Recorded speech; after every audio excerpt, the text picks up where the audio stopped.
Can you take me through Foundation Scan, what all it can do for contractors? Those floor supports and those floor adjustments, they see it, they visualize it, they understand it. Like, the product is very cool. Surveying, engineers, home inspectors. Foundation Scan does primarily visualize the data. It looks better than some of the engineering reports that I've got. What are some of the challenges that you see getting contractors in this space to actually use the technology? So the biggest hurdle I've found. I want to see the worst Foundation Scan you have. Oh my God, Dude. Foundation Scan is becoming the body cam of the foundation repair construction world. Welcome to Beers with Contractors.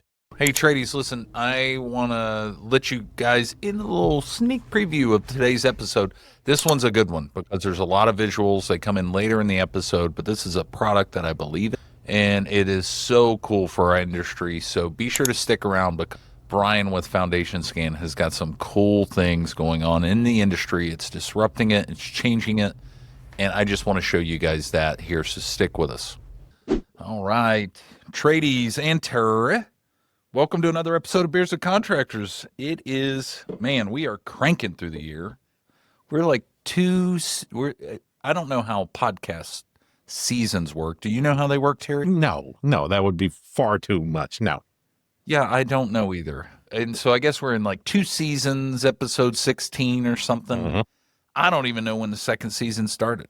Like, hell, if we were doing like television rules, every 8 episodes, we would be in a new season. Have you noticed that? Like, dude, they used to work actors like crazy back in the day. And now it's like, all right, if you give us good 8 episodes, that's the season. Well, do you think that anyone is out there just binge watching Beers with Contractors? Like, they sit down and for like 24 hours, they go through like a handful of these episodes, just not giving it a break.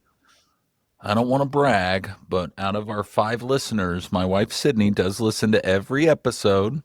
I don't know if she binges it, but then again, you know, it's one of those where I'm sure somebody does. They probably play it and then forget to close the window and they walk away from their browser. Yeah. And thank you to whoever's out there doing that. I really appreciate that. That's helping us on our views. And by the way, this is a monumental moment, Terry. It is.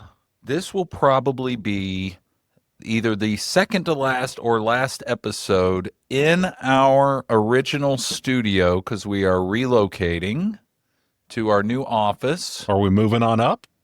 We are moving on up. And to those listening, I want to share a funny text message with you. And to be clear, when I went into this new office, I wanted it to be like my dream space. I wanted it to be fun. And I express my creativity through creating things. That's my love language.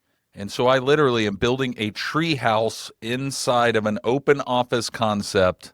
And I had to ask my friend Terry to find 2 6-foot real logs to make posts for this. Mm-hmm. And he texts me and he goes, "Hey, I have your wood. It is the morning, so when do you want your morning wood?" But he did preface it with, "I'm comfortable enough saying this to you." Oh, God. If you didn't know me better, that text could come across completely inappropriately. And I was about to send it to your boss right away. It was great. So now I'm going to have to get a little sign for it. Yep. But anyway, before we get going, I'm excited about today because I've known our guests for a while. But before we get going, intro with our new subscribers. Thank you to our new subscribers. Be sure to like, subscribe, hit that notification button. This week we've got Tyler Pena, Brandon C., Angel Gomez, Big John, Matt O'Flynn, Trade Smith, and Anthony Cass. I saw his name pop up. This is somebody I used to build houses with in high school, and we were in the trenches in our 20s in my very first company, growing it up to 9 million. So to see Anthony Cass's name on there, that's awesome. There we go. All right, the pre-gaming's done. I guess we have to provide some entertainment today. Terry, are you pumped? I'm ready. Awesome. Well, cool. Well, our guest today is a man of many facets. Well, I know. It's like we just keep peeling the layers. It's like that scene in Shrek where it's like an onion. He's an onion. And this is why I love this guy so much. So He comes with over 30 years experience in foundation repair, just like, he's in my industry. And he started at the bottom. He started digging the holes and eventually built to now lead this massive company. They're based out of Central Kentucky, but they also have operations in West Virginia. Then he spun off and founded Point Data Incorporated to develop a software called Foundation Scan. And this is a full suite of different tools that help contractors create better plans and clearly communicate foundation issues to homeowners. Because it's easy to just articulate it verbally, but it translates it visually, which is really cool. And he's passionate about developing new technologies. I know for a fact he is, because he ADHDs out all the time when we send him down some little rabbit hole. And it's like, no, Brian, everything's fine. He goes, well, I've spent, all this time up till 2 a.m. working on it. And for the record, his PhD stands for Professional Hole Digger. I present to you the Doctor of Dirt, Brian Lockhart, the president of Point Data. Brian, welcome to the podcast, buddy. Good to see you. Thank you. Thanks for having me. Was that not the best introduction, Terry? Out of everything I've seen it. Yeah, you're getting better, Will. I know. I'm only get worse. Well, I'm only 2 seasons in. Wait till season 3. Well, hold on, Brian. I know you, but our listeners don't. But let's start with the name Doctor of Dirt. Where did that come from? That's a pretty good branding spiel. Yeah, I appreciate it. So, yeah, PhD, professional hole digger. We've kind of played with that for a long time. All of our crews wear it. They earn that shirt, and they take a lot of pride in it, So we kind of did it as a joke one time, and then it just stuck. And then, PhD, doctor. So we became Doctors of Dirt and ran with it. So have a little bit of fun, right? Got to have fun. Yeah. Yeah, well, specifically, what part of Kentucky are you in? Central Kentucky, just south of Lexington. So about 45 minutes south of Lexington, Kentucky. Now, Brian, I understand how Will became successful, and that's because he married into success. But how did you go from digging holes to running a business? I mean, that's like, take us down that path. Oh, God. Yeah, I was coerced. I was given the promise that, hey, get in this business with me, and if you dig the holes, and I'll sell the jobs. And then after you get the holes dug, if you teach someone else how to do it, you'll never have to dig a hole again. And I said, where do I sign? and next thing you know, 10 years later, I finally trusted someone enough to do it rather than myself. And I put so much stress on them asking questions when I left that they quit that day. So I was back in the hole again. So I'd rather do it myself than teach someone else how to do it. That's been, a problem. But yeah, that's how it started. So that other guy was my dad. So I got to spend a lot of time with him, got to work with him, which is a blessing. Lost him a while ago, but think about him every day coming to work. So it's been a blessing. Now, making that transition from doing the work to selling the work to owning that business. I know that there's a lot of folks out there, small contractors, that are trying to get out of that like day-to-day work so they can just work on the business. What kind of transition mentally was that for you? I think it's tough, right? To take your baby and let someone else take it over and trust them to do the same job that you would do. I think that we all struggle with that, right? I hate to say it, but I haven't been to a job site in several months. And 2 days ago, I'm like, I'm going to a job site. So I get there. I'm like, get off that backhoe. I'm digging this thing. I'm going to do it. Well, I hit the electric line. I hit the water line. I hit the sewer line, and I took out the cable, and they told me to go home back to the office. So here I am. Now, can you kind of explain, like, was one of your employees out there, like, kindly saying, Brian, you're kind of screwing this up? No, they were doing this inside. And before I got off the backhoe, everybody in the company knew that I hit everything. I mean, everything. And I'm like, well, do as I say, not as I do, because this is an important lesson because it says like, hey, we all want to work on our business, not in the business. And Brian just reverse psychology everybody in his company, where he's like, if I just go out there and I screw it up so bad, they'll be like, go work on the business, right? Right. Philosophy by Brian Lockhart. Well, I love it. He is a doctor. I mean, he's high up there. Yeah, wait a minute. Yes, hold on. Professional hole digger just hit an electric line, hit a gas line. Yeah. So wait a minute, we got to work on continuing education for this doctorate. Dig under or dig through it, right? Now, so I didn't know this about you, Brian, but most owners, they come from like, I want to say a lot of owners are very sales background oriented, marketing background oriented, but no, you came from the production install side. Yeah. And I love this because when I see folks that have that experience, they look at things differently.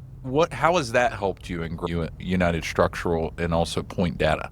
I don't know that, Point Data hasn't helped at all as far as foundations.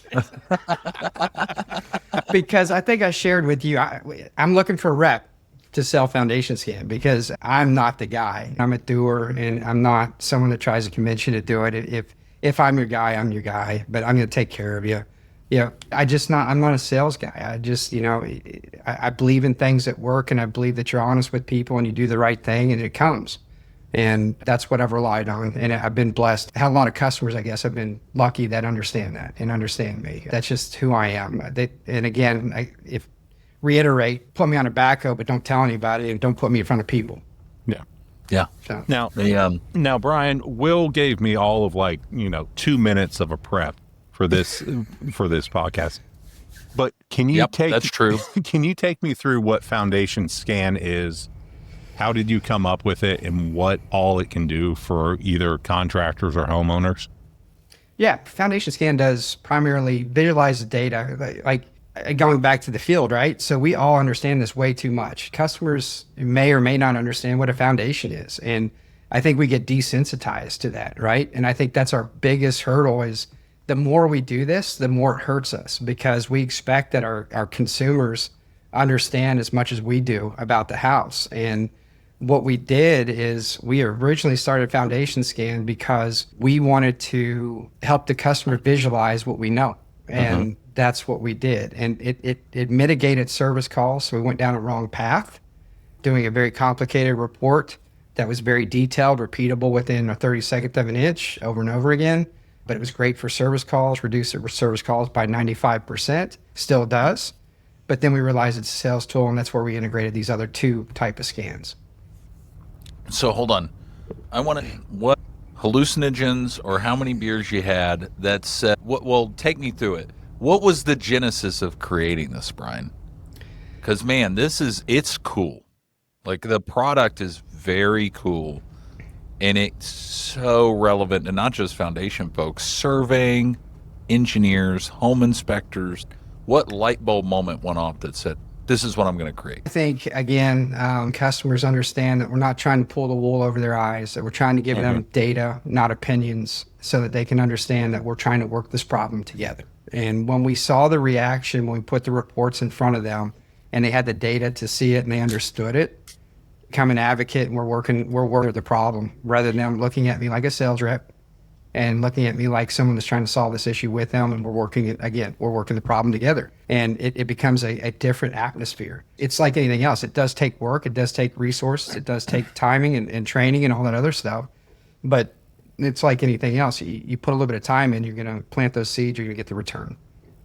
Well, it sounds like what you're able to do is you're able to show the customer what needs to be done and what is going to be done in a format or in a language that they can easily understand, where if you just go talk to them and say, hey, you need piers and they need to be this X, Y, and Z, they're not going to understand that. But if they can visualize it, it's an easier thing for them to buy into.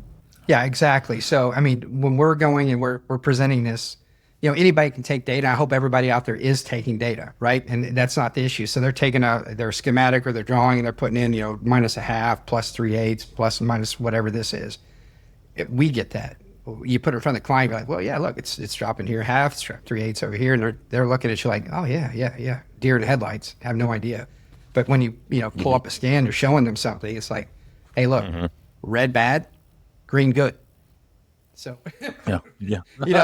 This is where we need to address our efforts. This is what we need to look at. Where, and I think one thing worth mentioning is a friend of mine has a manufacturing company. He's like, man, I love you to death. We're good friends, but I don't want my guys using Foundation Scan. I'm like, well, we're not that good of friends then. um, he said, I want to put steel on the ground. I want to sell piers. And I get that. And I understand. This is not an alternative to piers. This is a complement to piers. You do your estimate. I always ask everybody, been doing this for 30 years, show of hands, how many people have put piers all the way around the house in the time you've been doing it? And we usually are doing, corner or half a house or whatever. So what about the rest of the house? Sell the piers. Hey, use this to help you identify where that needs to go or where the floors need, to be supported. But let's go ahead and monitor the rest of the house and have the data in case something else moves, or God forbid you have a warranty call, they automatically assume it's us. And let's face it, what we do, we put in the ground, it works. Otherwise we wouldn't be doing it. So now we can prove that this worked and we can move on to the other problems that you're having in the house. And that's the benefits I'm seeing. But it's just data. And it's a way to visualize it, and it simplifies it.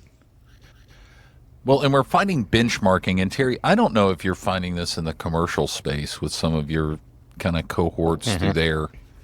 Like, we're finding benchmarking data is becoming insanely important in residential and commercial.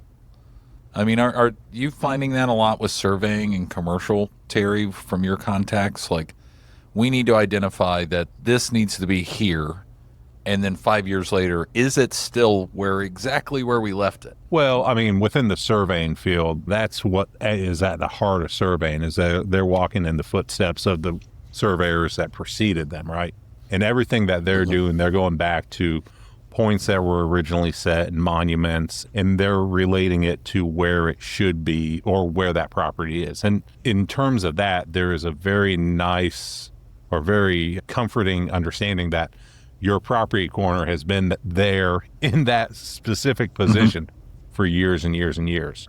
When you talk about data, what I have seen is the ability to track data and understand the changes in anything. It could be a rental unit, it could be a construction project, it could be working with students. The ability to track that data has become much more important because you want to be making these decisions while you're very well informed and not just shooting from the hip. Yeah. Well, Brian, the heat map function is like the coolest feature out of everything that I love about Foundation Scan. So what sparked that idea other than your Neanderthal thinking of green good, red bad? Speed, right? So first started doing these, we were doing them on Excel sheet. Anybody can do it. It's not hard. Just make sure you invert the data because the way Excel does it.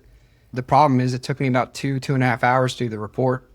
And by the time I got the report done, I found that I missed a data point. And I'd have to drive 3.5 hours back to the job site and get it or verify the data. And it just wasn't cost effective. So I got with a friend of mine, Martin Jokel. He's our programmer.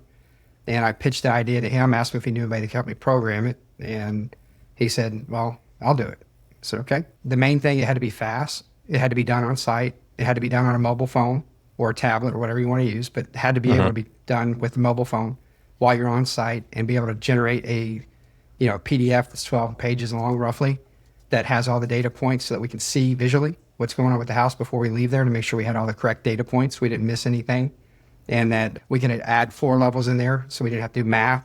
We could automatically manipulate the data just by hitting a button to see what the max value, mean value, or low value is so that we could see comparison data from point to point, get an evaluation of the house while we're there, and make sure we got the good data while we're there.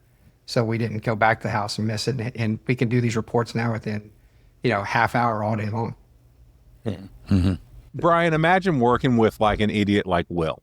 Like, how would you go about? How would you go about convincing him to use this product? Oh my God! So, yeah, I get so many thoughts going through my head right now, but I'm not going to go there.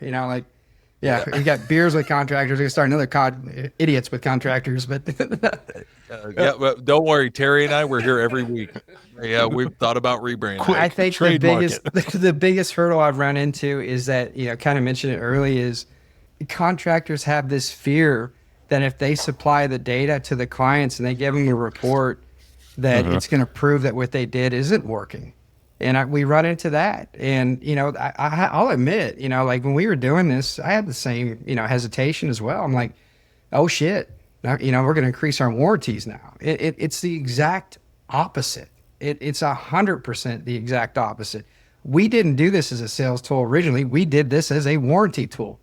It was developed as a warranty tool. That's why we did it, is to show the customer this is the data. And once we give it to you, you can't unring a bell.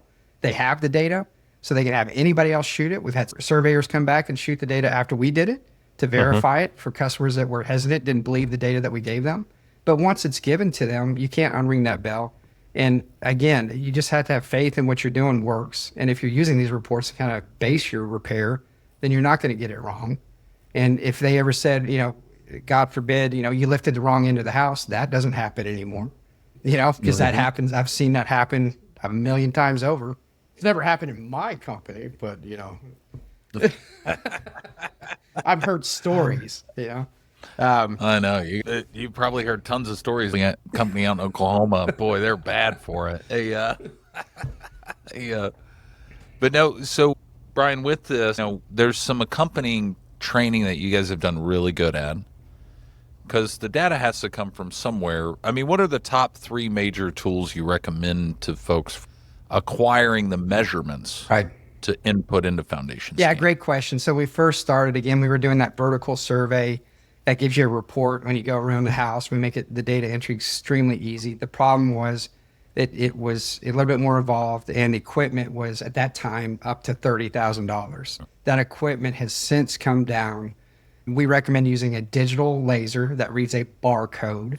It takes a series of 3 shots for an average shot, and then it just takes the human element out of it so that you get repeatable data. That was our goal to begin with this first report.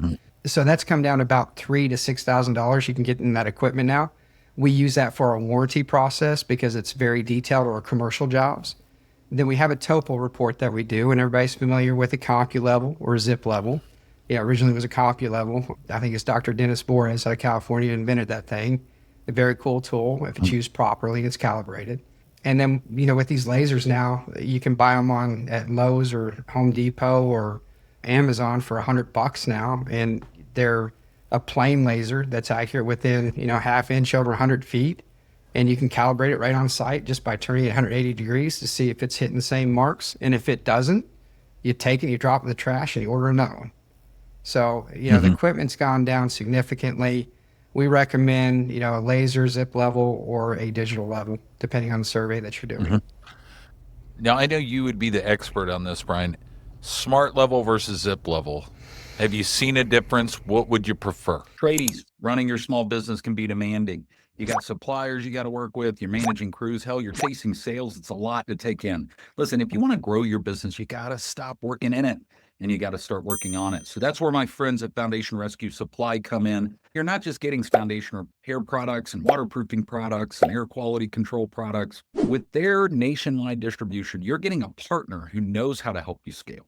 And that's why I use them.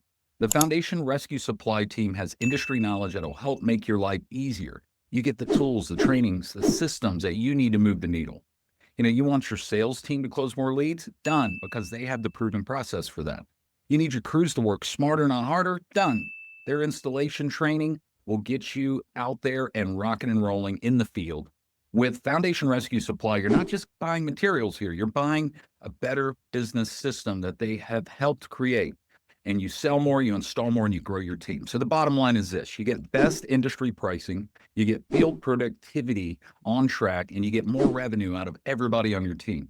So this is your chance to step up, scale up, and thrive. If you are ready to make that happen, head to foundationrescuesupply.com, check out their catalog, and speak to my friends, their team, how you can take beyond the products with your company with Foundation Rescue Supply. We have both. Obviously, we test all this different equipment. We've tried about every tool that's out there. And again, what we're looking for is repeatability. I don't have a lot of experience with the smart level. Personal preference, I like the zip level. For accuracy, I just can't see beating the laser, so I defer to that every time. Do you see, guys, and this is so funny, I see this from time to time in my company where it's like, well, the zip level's all over the place. And it's like, well, you look at their iPhone and it's like 105 degrees outside and they've left that son of a bitch sitting in the back of the car. Oh my God. So Really funny story on that. I got to tell you this. So, first of all, for those that don't know, here's a little, a little bit takeaway. On the zip level, if you hold the power button down and don't let go of it till it beeps, it will tell you what the temperature of the unit is. So going out of that car, coming into the house. Yeah, you taught me that, Yeah. Brian. Yeah. I totally forgot Yeah. about that. Yeah. Yeah. So you want to make sure it's acclimated. We also do a wall profile, right? So not just the vertical reports, not a topo report, but also like walls coming in. And we do a heat map based on that. I'm not going to say the name, but we had an employee that went to a house to give an estimate on a bowing wall. And he took the zip level and he zeroed it at the bottom of the wall. He put it in the middle of the wall and he put it at the top of the wall and he called me. He said, I don't know what to do. This wall's in 4 foot in the middle and 8 foot at the top.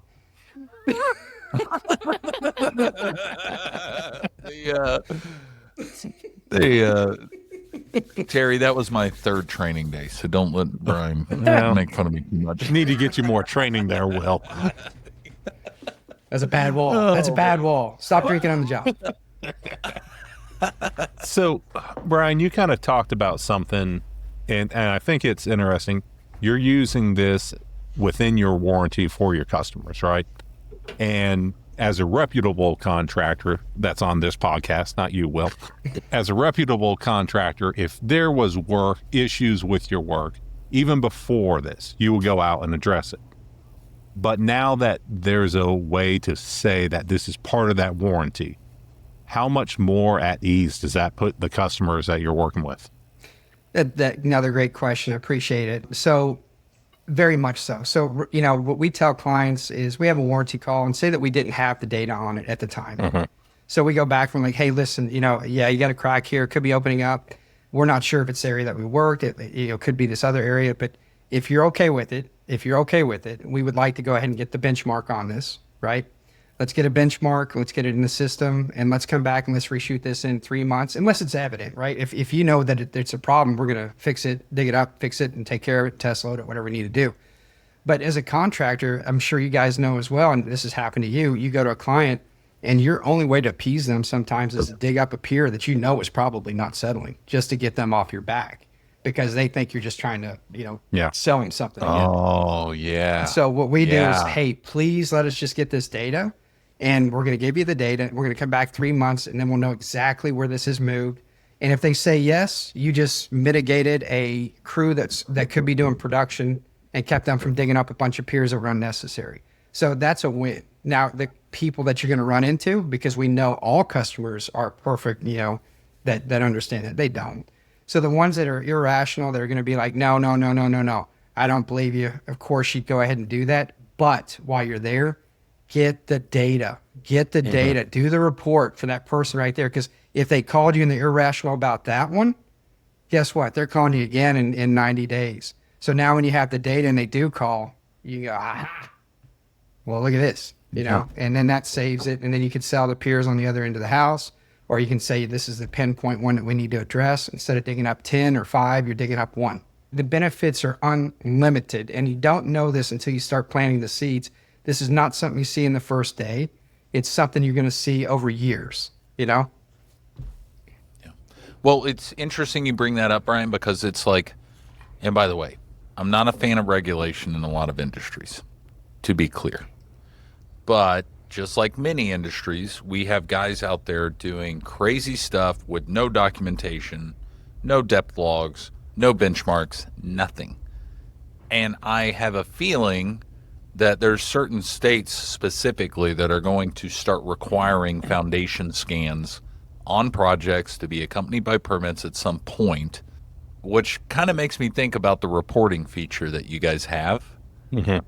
So after things are done, they're loaded into the platform, and then bloop, it produces this report. And hell, it looks like a damn engineering report, Brian. Has people confused it with a professional engineering report before?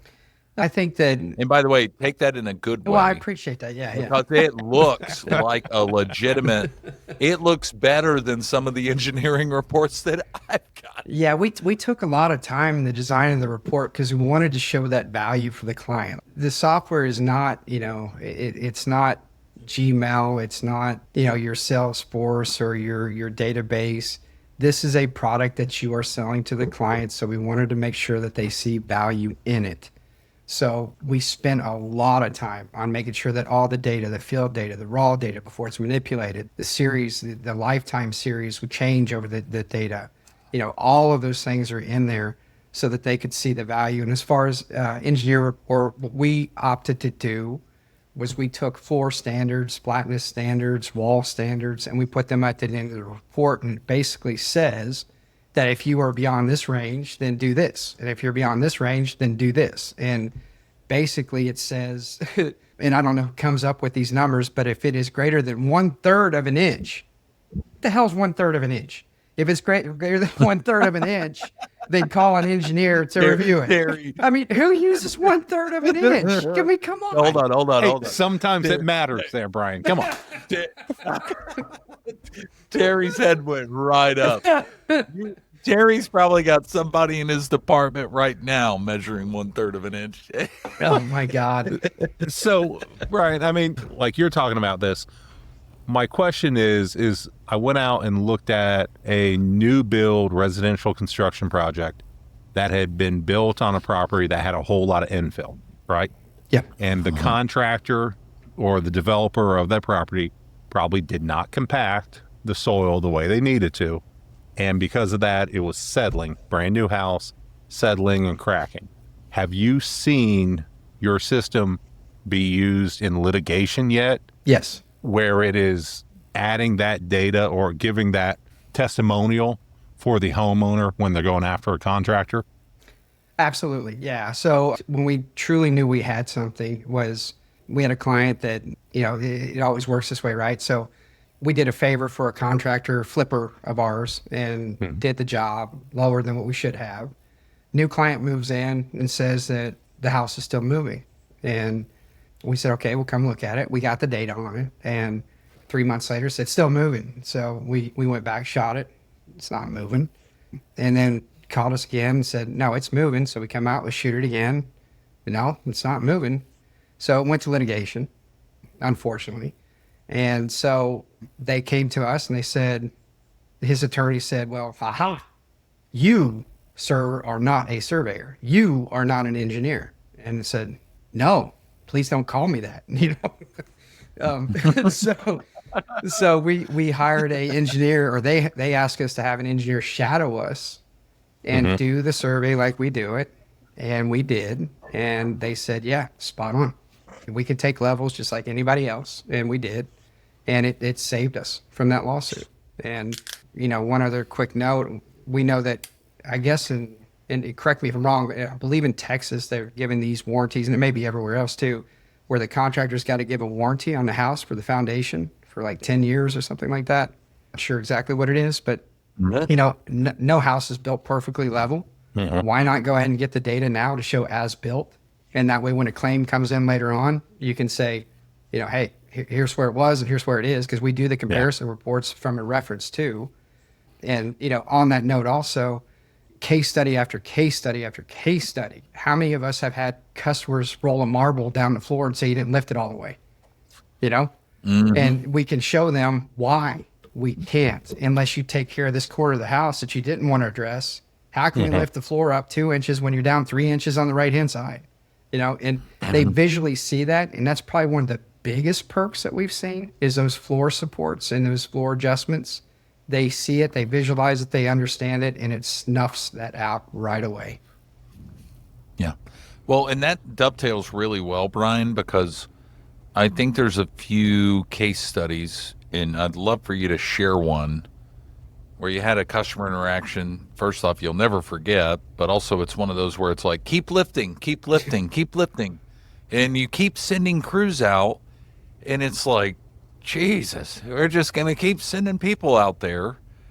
And I think you've got a good case study around a crawl space project specifically that showcases. What was that scenario? I don't remember. We had one client that kept calling us saying that the house that was down, was down, was down, was down, was down. And we went back and we shot it. We saw that it was rising, rising, rising, rising. And we're like, what the hell is going on? And his wife said that his husband, about ready to divorce her, said that he keeps going down there and taking a wrench and tightening up all the posts.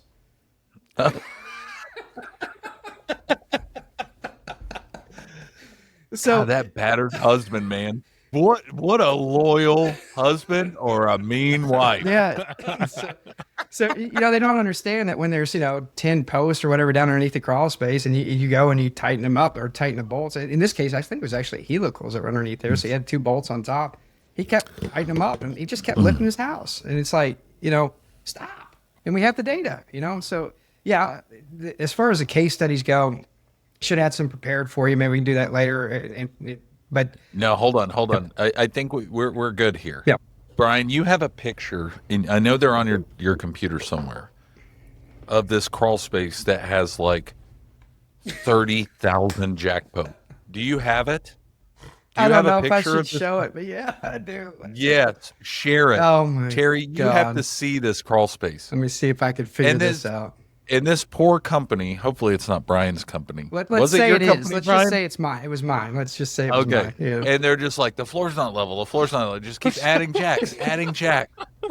And dude, actually, Terry, we're going to show our age a little bit. You remember that movie, The Labyrinth, with David Bowie back in the day? Yep. Like where they go into the little maze? Is like This thing is crazy. Oh my God. And I'm just looking at it. And as a business owner, I'm like, oh my gosh, the money, not just the product that. itself, The labor. but the labor, Mhm. the time in the office, scheduling, the inventory management, the fuel in the trucks alone contributing to this chaos that we see is crazy. So you can't just claim that it's character in the house, right? And write it off as that, right? Yeah. And by the way, kudos, because as you take your time, Brian, we can edit some of this Yeah, out. please do. I am very glad that Brian didn't say, yeah, this company in Oklahoma City, they just kept going out. They just kept going out. And Oh my God. I'll try to present this in the right way.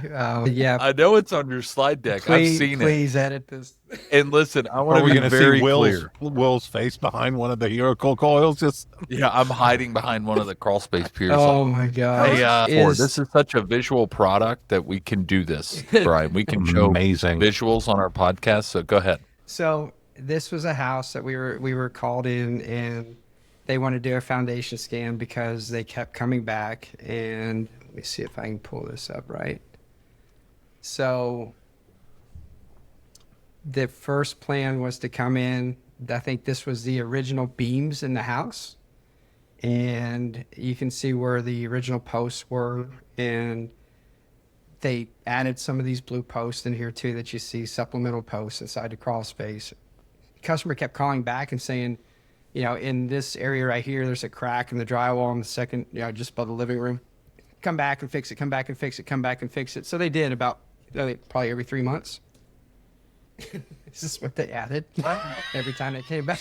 Oh, I'm Brian, sorry. tell me you have the pictures. Tell me you have the pictures. I feel like so we're on this a is- reaction reel again. This is Hey, what happens when you keep going back to satisfy and appease a customer. oh my God. Dude, it's like Have you- Fort Knox. I've never seen so many posts underneath a house in my entire life. So we shot the building, we shot the first floor, and we shot the second floor, and immediately knew what was going on. The addition had dropped, the front right corner had dropped, and it's like being pulled from 2 different directions. Well, when that happens, where does it crack? Right here. And so we shot the second floor. We thought it'd be interesting to compare the second floor to the first floor, and it should be mirrored. It was not. So obviously we had more damage in the second floor, and this is our comparison map to show the change. So customer understood that, put piers on the addition, put piers on the corner, gone, taken care of. That's crazy. You can sign up on Foundation Scan.com. So, They, but I mean, and Brian, this Hold on. might not be an appropriate question, but the cost associated for a contractor to use your product on one of these buildings, right? Like ballpark it for me. I think, our goal, to be honest, we're trying to get $3,000 spend from every company. That's Yeah. what we're trying to get. And for that value, you should reduce you should see a 2 to 5% increase in your closing percentages just by presenting it. and you should see a reduction of at least 90% in your service calls. And then, Will, if I'm looking at that picture that had 43 different jacks underneath that house, right? Oh, dude. How much extra money was spent by that contractor trying to satisfy that customer? Well, hold on. So go back to that picture, Brian, Okay. of the crawl space. And by the way, we are looking pre-tariff steel here. Now, Add 25%. oh, and I want to be Yeah. clear, like we're seeing increases even if you procure your products from the United States already. Yeah. But I mean, I'm looking at that at like anywhere between $180 to $300 a piece. But we even learned this from Jeff at TrueCast Pro that like the billable hour when you're having a callback is costing you $285 an hour, not just the labor for that person, because they're not producing revenue for your company. That's right. That's right. Yeah. Yeah, and it's like, that's one person. Hell, if you send a crew out, it multiplies. So you're looking Right. at $600 to $1,000 per pier by the time you take into all the costs. Yeah, Wow. it's great. You know, and the attitude of the client once they see that graph completely changes. Because remember, when you go in here, we've all had this. It's not just, you know, I've had this in my company. I'm sure you've had it in yours too. You know, we do make mistakes, but Yeah, even if we didn't make a mistake, once that customer sees that, you know, sees this, they understand right off the bat. Anybody would. This is not the issue. yeah. It answers a question for them. They just want to know what's wrong and how to fix it. And that's what you're telling Right. them. And just like in this too, if you see, yeah, we have red here, yeah, we have red here, but there's also red here.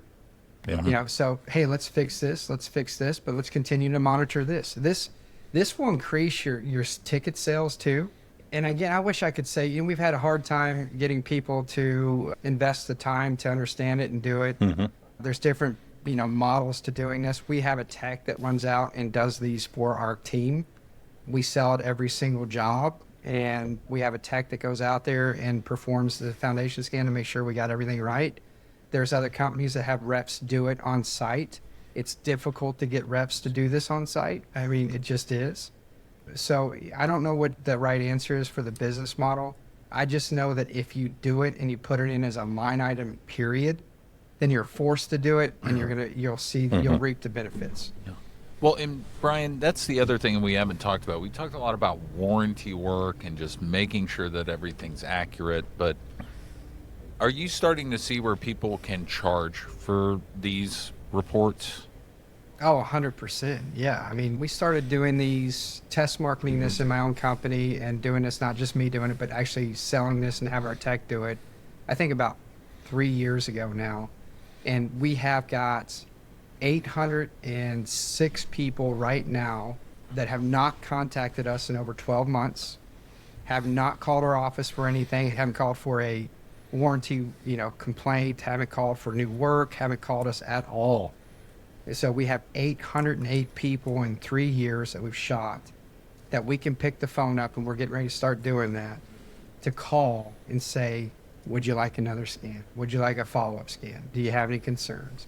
And I don't know what those closing percentages are yet, but that's 808 people that we have a relationship with that we can, you know, sell another product to, that they can see value in. And again, I don't know what the closing percentage is yet, but you're planting these seeds, right? And we charge $350 to $600 per report.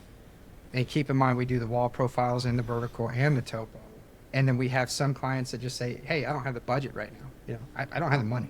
I can't do 6 piers on this corner. I don't have the money. I can't afford to do it. And what we tell them is what you can afford to do is get the data. Right. So do at least get the data, which, you know, it's $350. If you go with us, we'll give that money back to you or give half that back to you. But at least get the data. And what that does, it puts our foot in the door. It builds that relationship.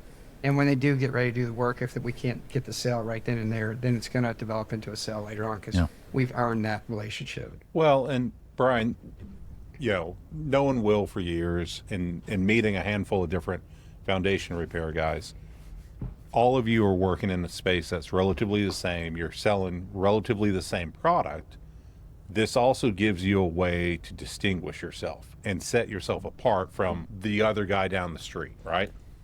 Right. Yeah. And also, Brian, just to be clear, this has got me very enticed. I know you have it in your database for you personally in your company. I want to see the worst foundation scan you have. I know you got one in there where it's like, holy shit, what? Oh man, that's a good question.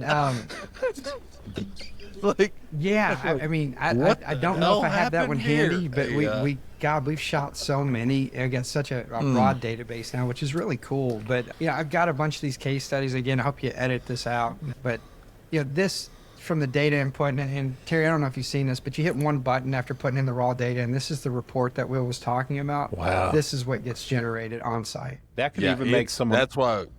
Yeah, it's like an engineering report. That could It's make someone like Will even look professional. Shit.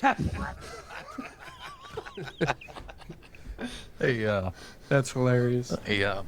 Well, but then I look at the company I keep, gentlemen. Good point. Yeah. Now, we did this to help people. We want people to be educated buyers. We all want that. It just makes it easier. And for me, I don't understand. And again, I don't understand why you would invest this much money on a house and not do it. Well, and Brian, I really think, and this is your business, but I think that a big part of the market for you to explore would be going in and looking at new home buyers and getting this done once it is built so that they have the ability to show that their largest single purchase in their life is actually worthwhile. I mean, Right. you're selling it to foundation guys to qualify their work, but there has to be a huge market for this in new home construction. Home inspectors have been a big market for us, Yeah. too. We're starting to see that. Yeah. Well, and Brian, on that, like, by the way, you developed this how many years ago? About 5 years ago, early Wow. 2000. Yeah. Yeah. And of course, you developed it in your own little business to solve a problem in your business. And then now it's all over the country, which I think is just awesome. But what are some of the things in the roadmap? Where's it going next? What are some of the new things you got in development? Yeah, I think a little bit of backstory there. I was just a young kid, over 25 years ago when I first got introduced to shooting buildings, I think. And I was blessed because there was an engineer on a job site. And I had a little, one of those rotary levels set up. And we probably paid $3,000 for that thing at the time. And I was struggling because you can only see that laser on the two walls from the corner, right? And you can't see what that two corners doing to the back corner of the house. And that engineer took the time to sit down with me, showed me how to work the math and do everything to show what the front corner of the house was doing compared to the back corner of the house and how to do that computations going around. And the way a surveyor does it, and it was complicated, it was difficult. So we came up with this scheme that you take the data and you don't have to know what you're doing, and it does the exact same thing. And that's what I want. I wanted contractors like me that didn't have a vast knowledge of surveying to be able to set up a regular laser and compare it to all the way around the house, no matter how many bushes are around the house, and know what it was in relationship to the first setup that you had, and not have to know how to do the math. That's what the program originally was designed to do. And that's what we built. We've since evolved it from it. So I'm sorry, I don't know if that answers your question well. Sorry, I went off on a tangent, but No, that's cool because I think like just alone, it makes me feel like foundation scan is becoming the body cam of the foundation repair construction world. that's a great analogy. Yeah. We just hope it doesn't get Oh, yeah, be thrown around careful. on TikTok, kind of like the owner of a very successful company coming out and tearing out the electrical and irrigation lines with an Sewer. He got the sewer too. sewer. You got the sewer. That's right. Oh, man. That gives a whole new definition to shit kicker. Oh, yeah. Yeah. Yeah. But no, like I love it, and it's so cool. I'm so glad we could add some visuals to it because I told Terry that I knew you today. And he's got this great product. I'm sure Terry's like, okay, that's cool. Well, I don't know anything about it, but we got to see some visuals. So All right, Terry, because I know that you love to ask this question to our guests. Brian, getting to know you over the last bit, I'm sure you haven't screwed up as much as Will has. But has there been a time in your life you have screwed up so bad that you can now look back on it and be proud of it and understand you've learned something from it? Oh God, I can't say it on this podcast.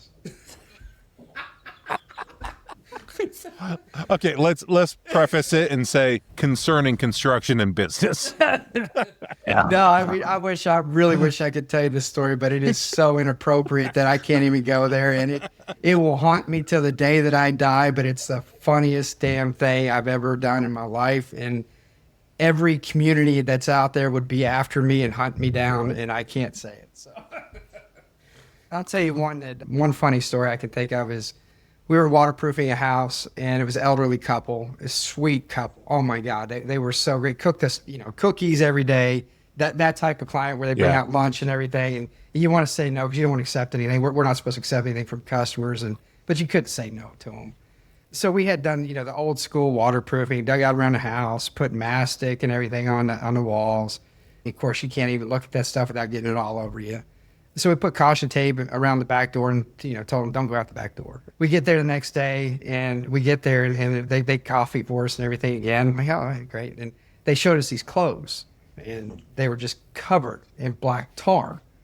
And I'm like, what's going on? She said, well, he forgot that you guys dug out the back. So he walked out the back door, and he fell into the ditch, and he was covered. Of course, when he fell, he started yelling. Oh. And when he yelled, she came running after him, and she went right in the ditch with him also. They weren't hurt, thank God. But, yeah. Dear. So, yeah, put caution tape up and put a board across the door if you're doing an excavation for an elderly couple. But, Oh, man. yeah, I think we all... Hold on. How long were they in that trench before they either climbed out or somebody came and got them? I don't remember the details that much, but I just remember this story, and it will never leave me because it was funny as shit. One more I'll tell you. So we had... Oh, yeah, they keep coming. All right, we got a new reel. Here we go, boy. This guy, super nice guy. I was on an excavator, and this is before I was hitting sewer lines and electric lines. Actually, hold on. You are a doctor of dirt, but you're a professional line locator. Yes, I am. That's Yes. He'll where find it quick. we're labeling it, Brian. We had done this job. This was in West Virginia, and I was out of town, and we done this job for this guy, and I was on a little excavator and stuff, and he was a woodworker, and he actually, at the end of the job, he gave me this excavator that he made out of wood, and I'm like, oh man, yeah, that's really cool. Thank you. I'm gonna cherish this. He became the biggest problem client that we've ever had. He would call us every week and say the holes are settling and you need to bring dirt out. We did it every time. We'll come right out. We brought dirt out. We filled it up, and he calls a week later and say, it's settled again. We come back out. We do it again. It's settled again. We came back out. We did it again. This time I left like a flashlight or something there. I turned around, or shovel. And I turned around and came back, and when I came back, he was out in the yard with a wheelbarrow, taking the topsoil that we were putting down and taking it to his garden.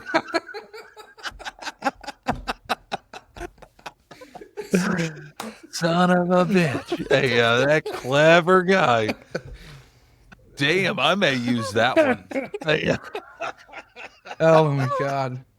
Oh, that's Yeah, good. I mean, did you at least hold on? Take me through the interaction when you caught him doing that. just white as a ghost, shovel in hand. What are you guys doing back here? Just like, okay, we're not bringing you any more dirt. Thank you so much for the little thing, but if you need topsoil, call someone else. But Yeah, here's your $3,000 bill. God. Dude. Yeah, Jesus. we got so many stories, as I'm sure you do. But that one's a good one. Jesus, that is like, wow. oh my God. Yeah. Oh man. Well, Brian, listen. I love you. Love your product. Love you as a human being. How do people get a hold of you? Like if they want to learn more? Yeah, bear with me. I'm not a sales guy, but I can help change your business for sure. I think that if you use this product, you'll definitely see the benefit. But it's like all of us, you put the hard work in, plant those seeds, and you'll see that you'll reap those benefits. But if you go to foundationscan.com, you'll get all our contact information. I can't thank you enough for having us on. This has been a passion of mine to share this with everybody. We thought it was our secret sauce. We didn't want anybody else to know. And now, I'm old. I'm probably going to die tomorrow. So I want to share it with everybody before I go. You keep hitting electrical lines. Yeah, I keep hitting electrical lines, But no, I want to leave something behind. I'd like for this to be my lineage. I'd like for this to change the industry, and I'd like to see everybody using it. And if I can make a buck at it too, that'd be great. But I'd like to see everybody using it. Yeah. Yeah. Well, don't worry. I think it is going to change the industry. I think it already is from what we've seen just in the last year for you pushing it to market. I personally love it as a product. And I also get the luxury of hanging out with two of my best drinking buddies. And they do not pull punches, ladies and gentlemen. So when it's like Terry can identify a guest that will make fun of Will with him. It's like, oh yeah, here we go, boy. Like a giant Will pinata. Just That's it, buddy. That's I love it. I love it. But yeah, Terry, appreciate you. Brian, appreciate you. Yeah, appreciate you guys. For everything you're doing for the industry. Looking forward to continuing our relationship. And to those of you guys listening and gals, thanks for listening to another episode of Beers with Contractors. And be sure to listen to the disclaimer after, because you need to drink responsibly. Terry, I have to announce that every once in a while. But be sure to like, subscribe, and we will see you guys next Thursday. Happy Appreciate Easter. you. see ya. And that's a wrap for today's episode of Beers with Contractors. We hope you enjoyed our chat as much as we did. Before we say our final goodbyes, a friendly reminder. Beers with Contractors encourages responsible drinking. If you choose to enjoy a beverage during our time together, please do so in moderation and only if you're of legal drinking age in your country or state. Furthermore, the advice and insights shared in this podcast are for informational purposes only. Always consult with professionals and experts in your field, and be sure to follow local laws and regulations regarding licensing and permits. We're here to help, entertain, and inspire, but your safety and compliance are important. So, as you head out into the world of construction and contracting, remember to build responsibly and make decisions that stand the test of time. Thanks for joining us today. We'll catch you on the next episode of Beers with Contractors. Until then, cheers to your success.